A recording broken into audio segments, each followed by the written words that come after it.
Amigas e amigos, estamos começando mais um Opinião de Mulher, o espaço de opinião das mulheres do PSD, sempre com uma mulher extraordinária. A mulher que trazemos aqui hoje é Tereza Oliveira, uma grande companheira, uma vida riquíssima em acontecimentos, uma guerreira. Ela tem uma causa extraordinária.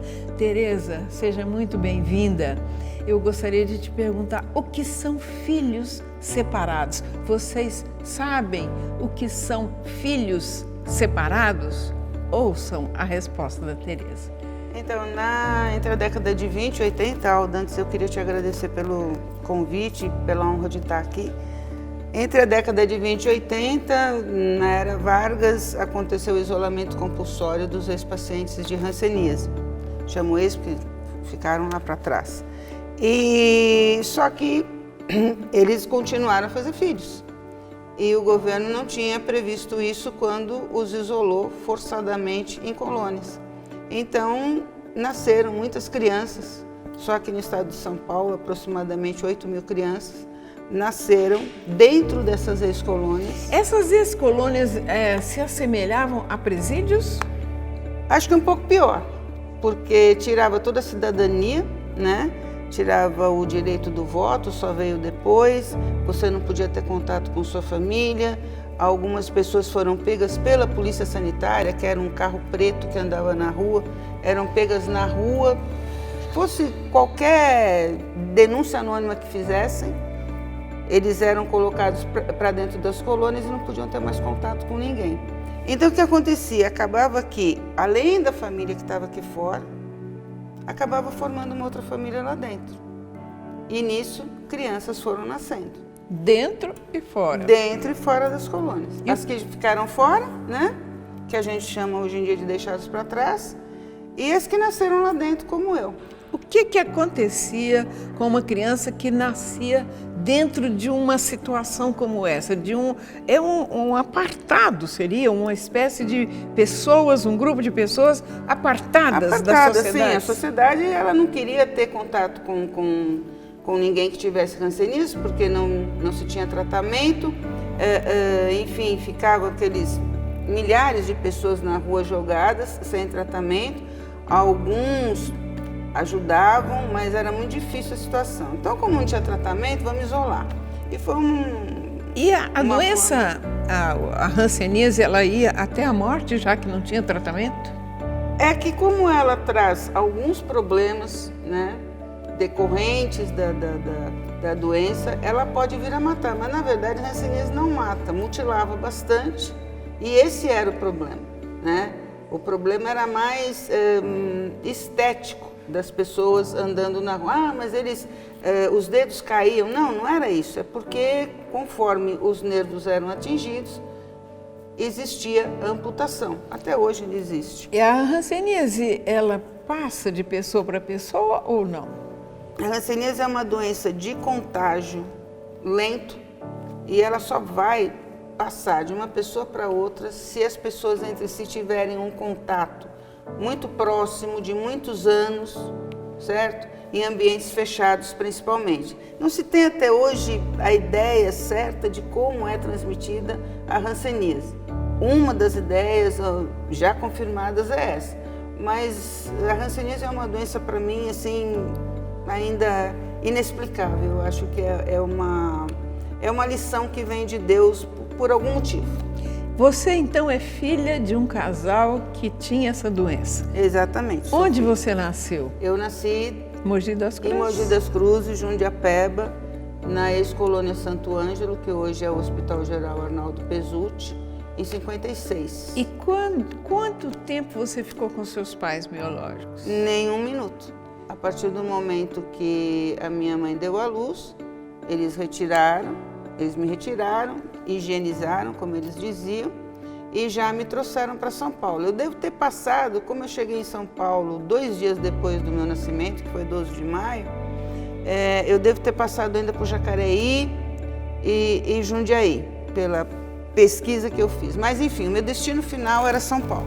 Você foi adotada? Aí fui adotada. Quando chegou assim, do cúmulo dos cúmulos, né, que o governo não tinha mais o que fazer com tanta criança dentro de preventório, começou a pôr anúncio na televisão.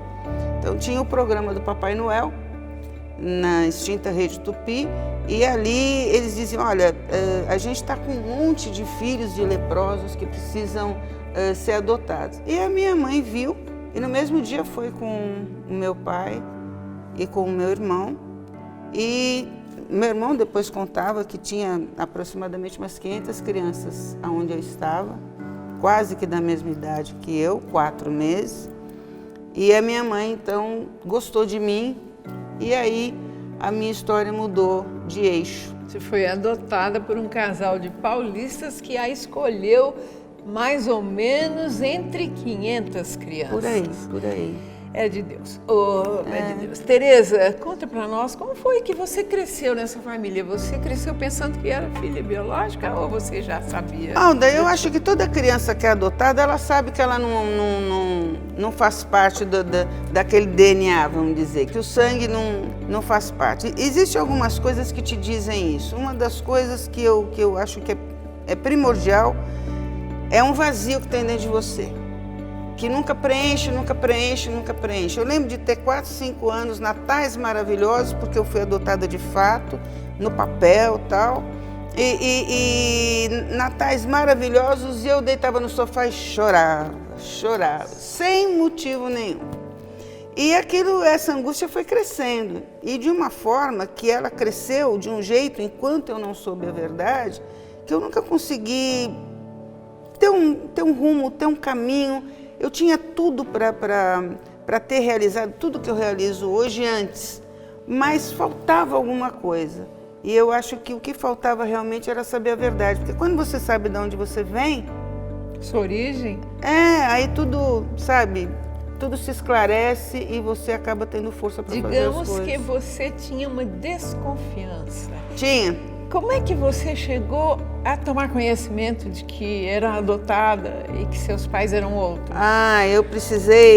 Eu tinha ouvido já uma vez, eu tinha uns 6, 7 anos, eu conto inclusive no meu livro isso, eu tinha uns 6, 7 anos e a gente estava na casa da minha avó, cuidando dela, que era normal, de madrugada, passava mal, a gente ia para lá. E um menino que era amigo do meu primo chegou para mim e falou assim, bom, já começava pelo cabelo crespo, né?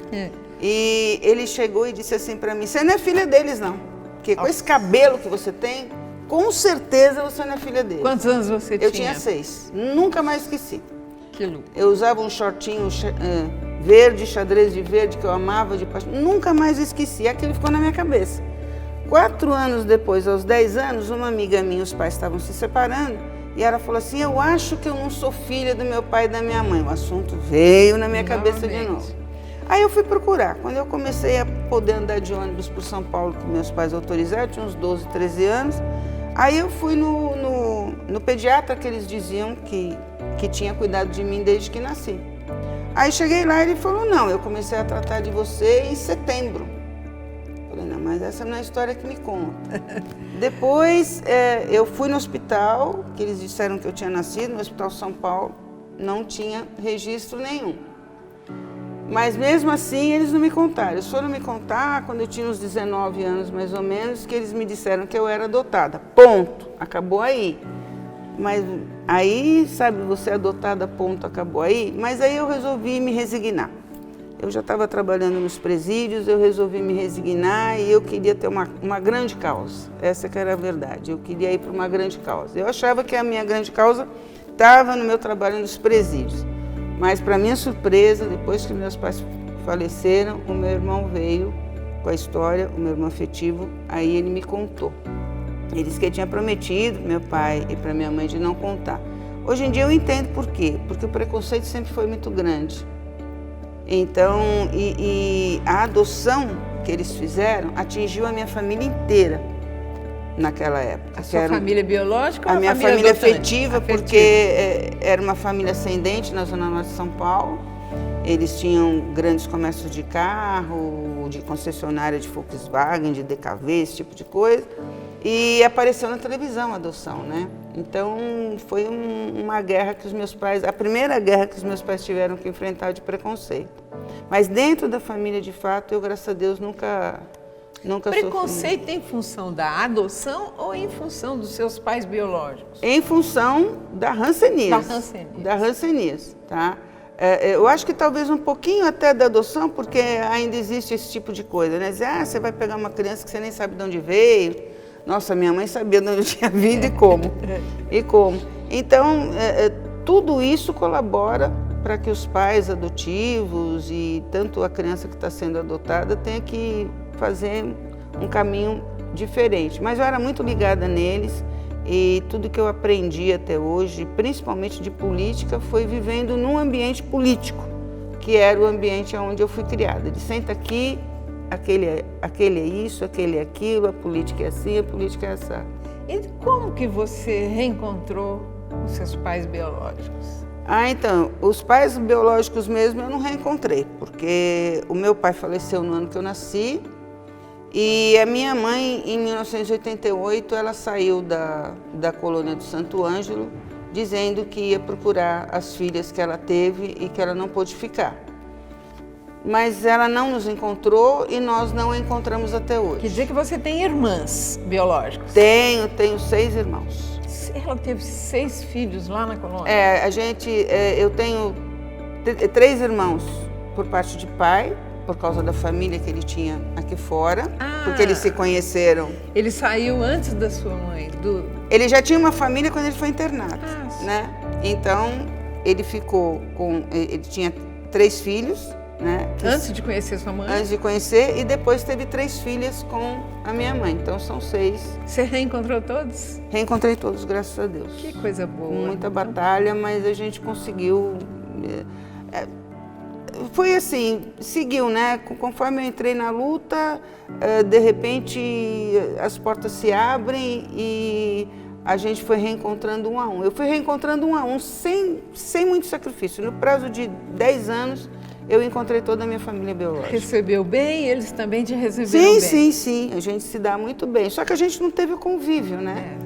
Então, quando eu falo de família mesmo, hoje em dia, de afeto e de gratidão, é de quem me tirou daquele inferno.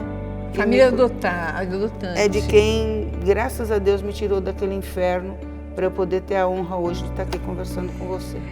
Você venceu quantas barreiras? Você hoje é uma escritora de sucesso, queria que você dissesse um pouquinho da causa pela qual você luta. Amor.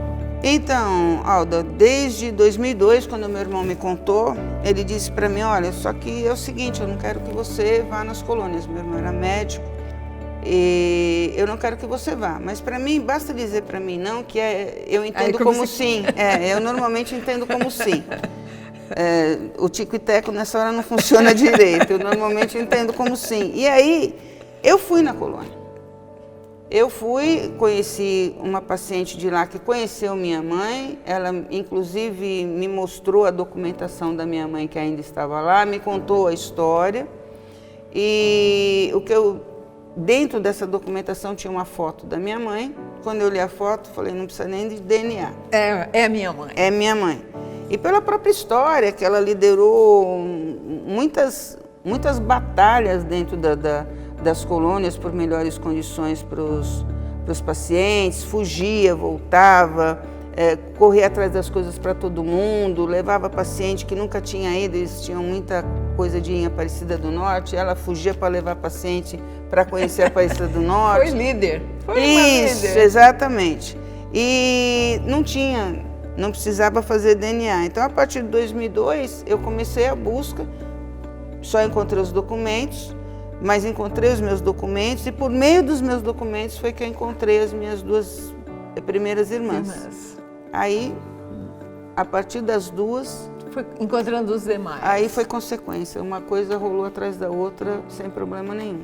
E eu sei que você tem uma luta que inclusive coroou há pouco tempo uma solenidade na Assembleia Legislativa Que luta é essa que você faz junto com outros filhos separados? Então, Alda, em 2002, quando eu soube da minha origem, eu vou ser sincera para você, eu nunca tinha me interessado em saber o que era hanseníase. Como eu disse, na época que eu trabalhava nos presídios, eu queria uma grande causa. Eu nunca pude imaginar que a grande causa seria a minha vida, a minha própria vida, enfim. E eu comecei a pesquisar, e na pesquisa eu já comecei a ver as injustiças que tinham sido cometidas com essas crianças. E as minhas próprias irmãs, a história das minhas duas irmãs também, sabe, acabaram ficando na rua. Bom, aí, me informando, eu fui para o Movimento Social Mohan. Eu não canso de falar porque eu acho que foi o lugar onde eu comecei e hoje em dia eu sigo o meu caminho solo, mas foi o lugar que me recebeu de braços abertos para a gente começar. Mohan. Especifica esse nome para a gente. É Movimento de Reintegração das Pessoas Atingidas pela Hanseníase. Reintegração das pessoas atingidas por hanseníase. O que significa essa reintegração? Reintegração a quê? A sociedade normal, porque mesmo as colônias estando abertas, ainda existe o preconceito. Muitos nem saíram das colônias porque têm medo, porque sabem que por conta das lesões físicas são discriminados. Muitas vezes, e tu mesmo, muitas vezes pacientes de hanseníase querem entrar no ônibus e o motorista não leva. Hoje, estou falando hoje. Que coisa terrível. Tereza, você tem que ser política.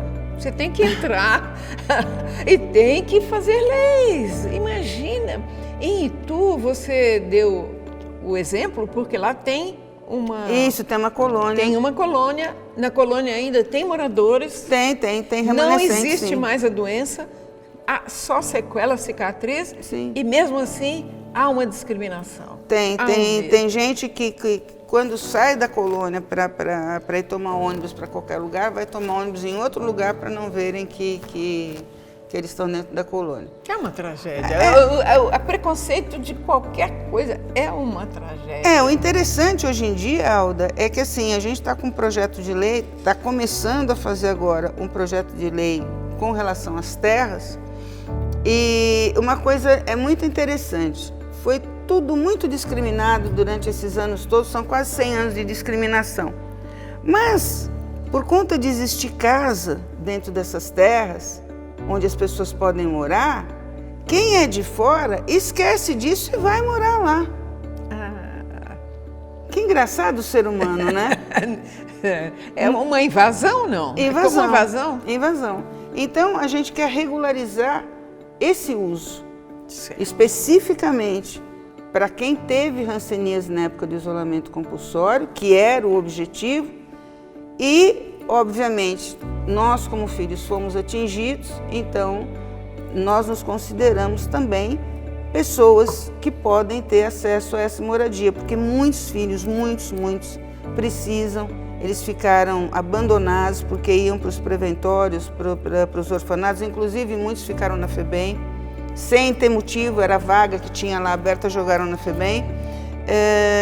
Eles não conseguiram estudar, eles eram mandados embora dessas instituições aos 16 anos. Por preconceito. Que tragédia. Acabava isso, sabe, acabou o nosso compromisso com você. Agora com 16 anos é rua. Então muitos ainda continuam na rua. Que triste. Com a minha idade, e sabe? Você tem acesso a esses dados todos, essas Tenho. A gente faz sempre tipo um censo, a gente fez em 2010, depois a gente refez. E agora que eu faço esse meu trabalho solo no Hansen.com, mas a gente fez uma parceria agora, tanto o Mohan quanto o Hansen.com, de trabalhar juntos nessas questões, tanto da indenização dos filhos separados, quanto na questão das terras, que vai apimentar muito o ambiente político da Assembleia. Você tem ideia de número dessas pessoas que precisam ser justiçadas, que precisam receber justiça? Alda, no total, aqui em São Paulo, a gente tem em média 8.000 pessoas. 8.000 pessoas. Se a gente contar só a geração direta, certo, né?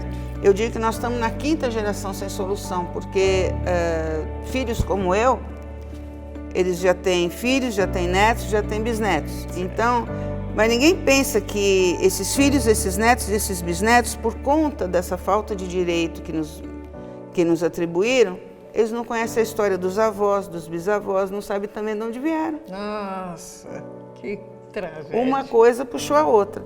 Então, agora sim, são em torno de 8 mil mais ou menos. E no Brasil inteiro, em torno de 30, 35 mil. Eu considero uma tragédia a pessoa não conhecer a sua origem.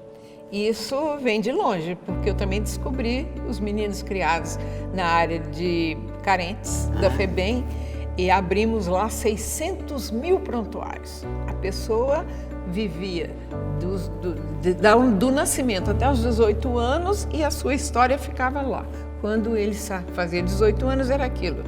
Vai embora porque você está por sua conta agora. Eu descobri que aquilo me tocava muito. Depois, em 1993, eu fui presidente da antiga FUNABEM. Sim.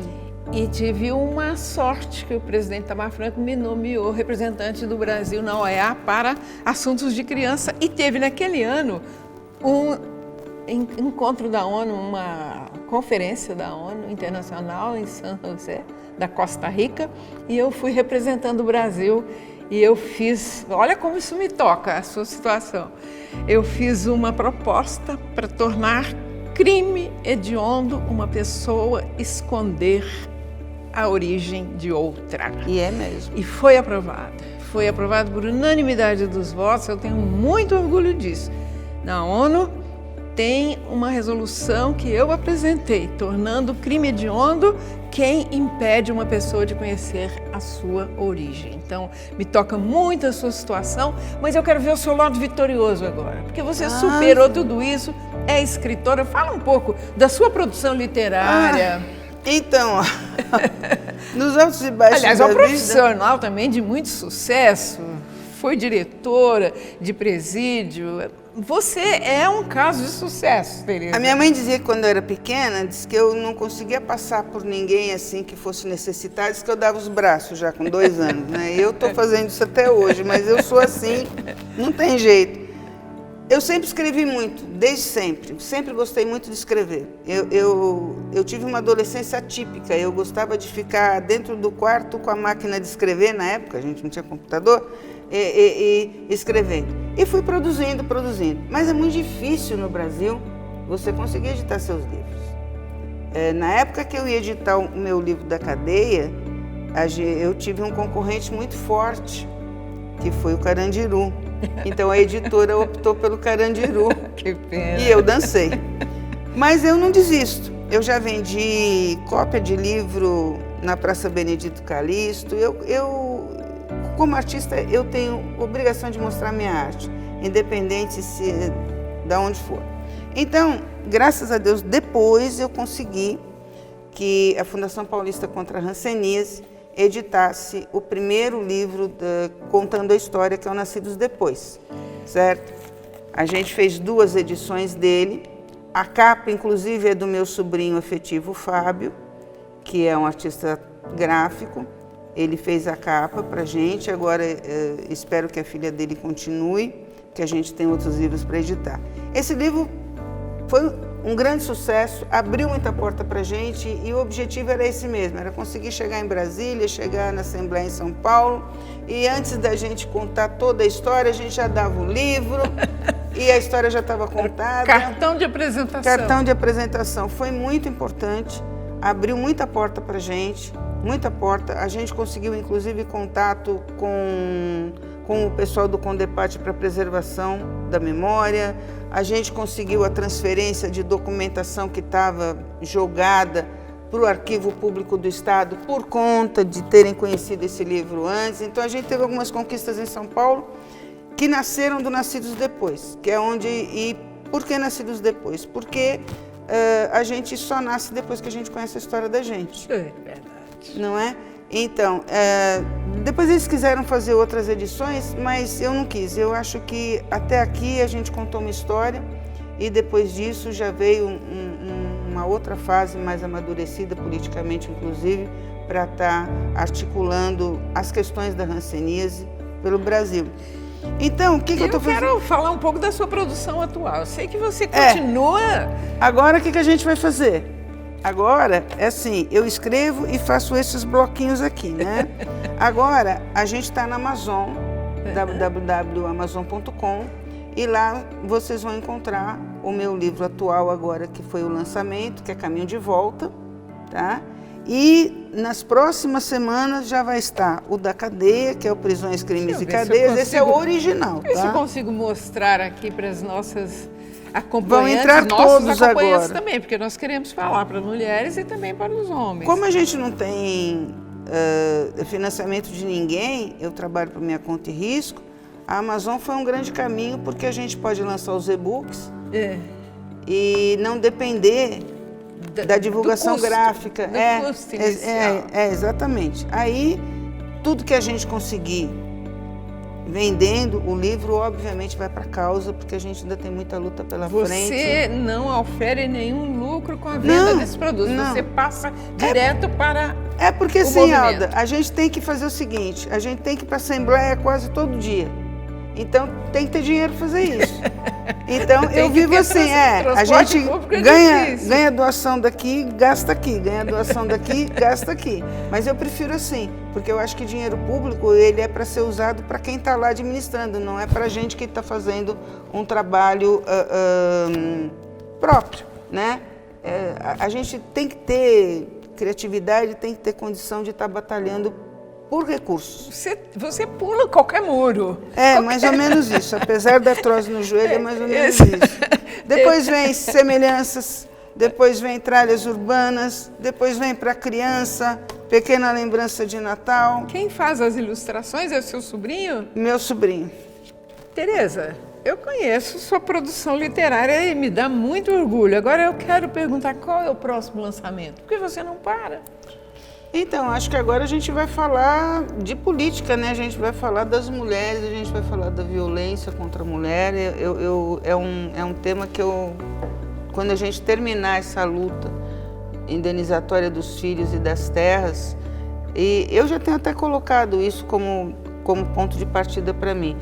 Eu vou estar me dedicando exclusivamente a isso, até porque dentro da questão dos filhos separados, a gente teve muito estupro de meninas, então eu acho que é o momento da gente unir o útil ao agradável, pegar essa mulherada toda, que são minhas companheiras maravilhosas, que são filhas separadas, que batalharam, ficaram na rua, tiveram seus filhos, sabe Deus como, da gente estar junto num projeto para estar acolhendo essas mulheres e estar trazendo para a política mesmo, porque sem política também a gente não consegue resolver nada. O que você acha do papel de um partido político ou do papel das mulheres dentro do partido político? Como que você se aproximou do nosso partido?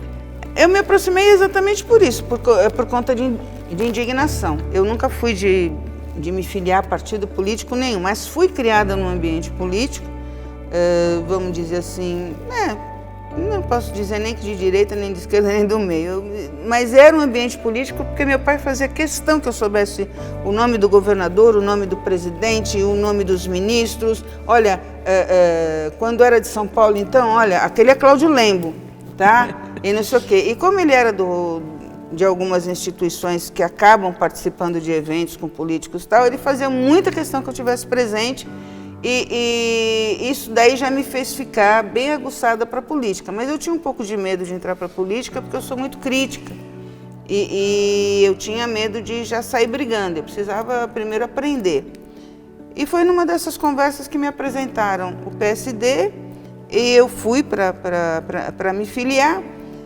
Mas foi uma surpresa enorme, porque quando eu me filiei no PSD em 2013, eu já era fã incondicional da Alda Marco Antônio. E aí fui receber o Prêmio Excelência Mulher na Fiesp, e quem estava lá? A Alda. Madrinha. Falei, então, madrinha, então tá para mim. Aliás, temos que falar do Prêmio Excelência Mulher, que acontece todos os anos. São mulheres que premiam outras mulheres e eu tenho a honra de todos os anos ser convidada para a madrinha da turma. Encontro quem? Mais merecido prêmio, Tereza, minha afilhada de Prêmio Excelência Mulher. E aí estávamos também no PSD. Então, Deus trilhou o caminho certinho para mim. Eu acho que entrar na política é você conseguir colocar na prática aquilo que você briga sentada no sofá quando vê a televisão.